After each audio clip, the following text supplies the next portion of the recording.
Bismillahirrahmanirrahim.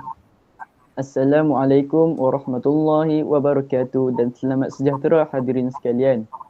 Alhamdulillah dan rasa syukur kehadirat ilahi kerana pada hari ini kita telah dipertemukan dalam sebuah diskusi ilmiah iaitu sebuah program pengisian ilmu majlis sembang santai tapi sampai dengan tajuk yang akan dibahaskan iaitu masalah gejala sosial yang melibatkan anak muda. Oleh itu, sebelum kita pergi dengan lebih jauh, apa kata kita berkenalan dengan 5 orang ahli panel yang sudi meluangkan masa bersama kita pada hari ini. Tanpa membuang masa, saya memperkenalkan panel pertama, Saudara Adli Irfan yang akan menerangkan serba sedikit mengenai ilmu fiqh tentang tajuk kita pada hari ini. Panel kedua, Saudara Syahid Nursi yang akan menceritakan serba sedikit berkenaan kisah-kisah teladan Islam. Panel yang ketiga, Saudara Amar Danish yang akan menyampaikan beberapa tafsiran Al-Quran. Panel yang keempat, Saudara Haris Hafizi yang akan membentangkan hadis daripada Rasulullah SAW. Dan panel yang terakhir, Saudara Muaz yang akan membincangkan hal-hal dan isu semasa berkaitan masalah sosial anak muda. Disebabkan masa yang kian mencemburui kita, saya menjemput ahli panel pertama, Saudara Adli Irfan untuk menerangkan serba sedikit perkara seperti ilmu fiqh jenayah bagi kesalahan yang sering dilakukan oleh anak muda. Dipersilakan. Terima kasih. Assalamualaikum warahmatullahi wabarakatuh. Tajuk saya pada hari ini ialah fiqh yang bertajuk zina. Panca indera mata antara salah satu nikmat paling besar yang dikurniakan oleh Allah Subhanahu Wa Taala terhadap manusia, kerana manusia mata setiap orang yang diberi nikmat ini akan melihat betapa indahnya ciptaan Allah Subhanahu Wa Taala yang terdiri segala di langit dan segala di bumi serta sungguhnya yang begitu tertib.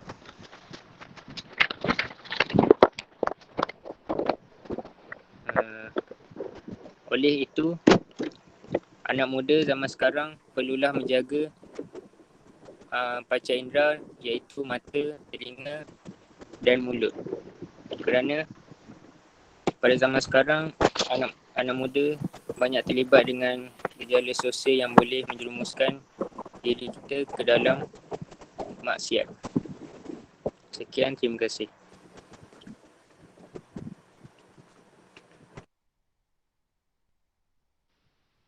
Terima kasih kepada Saudara Adli Irfan atas pencerahan yang diterangkan itu daripada pihak saudara. Seterusnya, Saudara Syahid Nursi, jika tidak keberatan, bolehkah saudara menceritakan sirah yang dapat diambil pengajaran dan peringatan buat kita semua berdasarkan tajuk yang dibincangkan?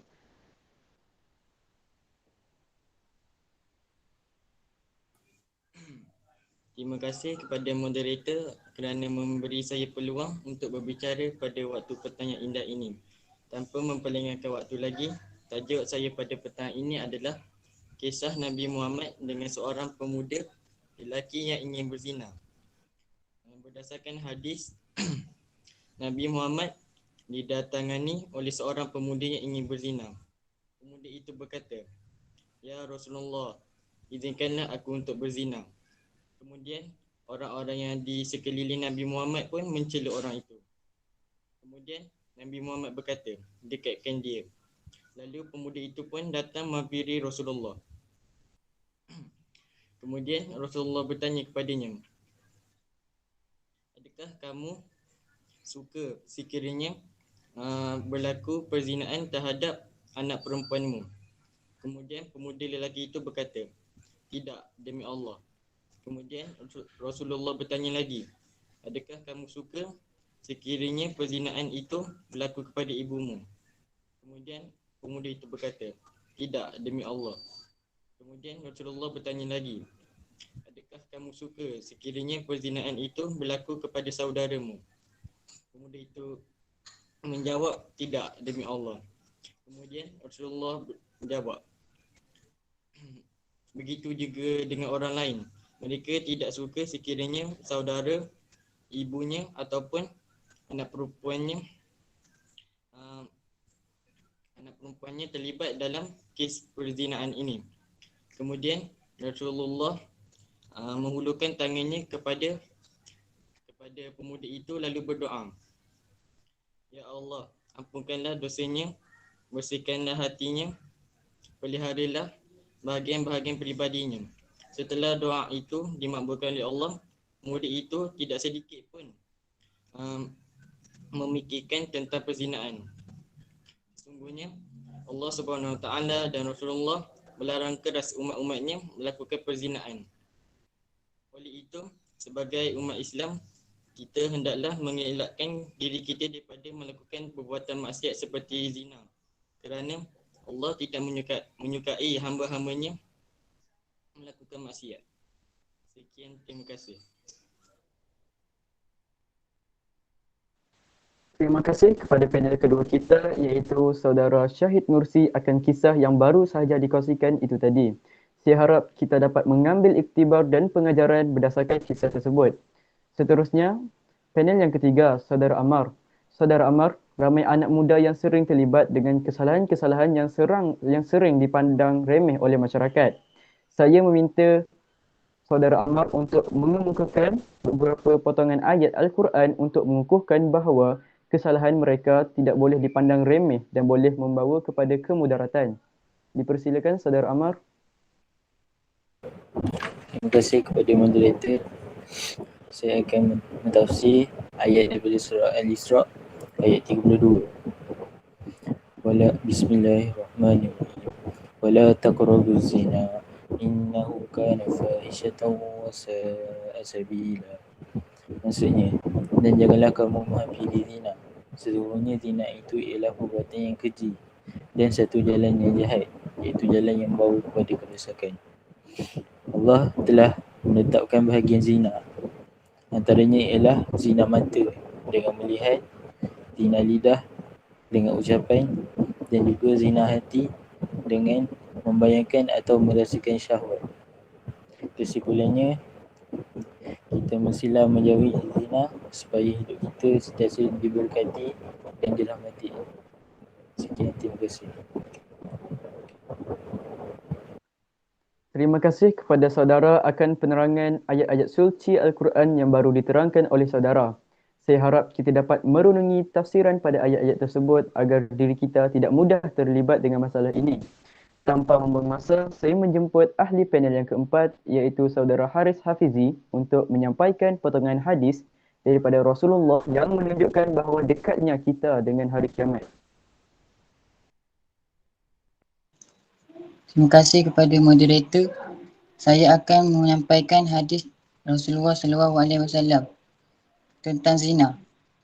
Qala Rasulullah SAW, Inna min asyratis sa'ah ayyarfa'u ilmu wa yasbitul jahilu wa yashrabul hamru wa yasiru zina. Artinya, sesungguhnya di antara tanda-tanda kiamat iaitu diangkatnya ilmu dan kebodohan nampak jelas, dan banyak yang minum khamar dan banyak orang berzina secara terang-terangan. Hadis riwayat Bukhari dan Muslim. Kesimpulannya ialah kita hendaklah memperbanyakkan ibadah kepada Allah SWT agar tidak tergolong di kalangan orang-orang yang berzina. Assalamualaikum warahmatullahi wabarakatuh. Terima kasih atas penerangan berkaitan hadis yang disampaikan saudara.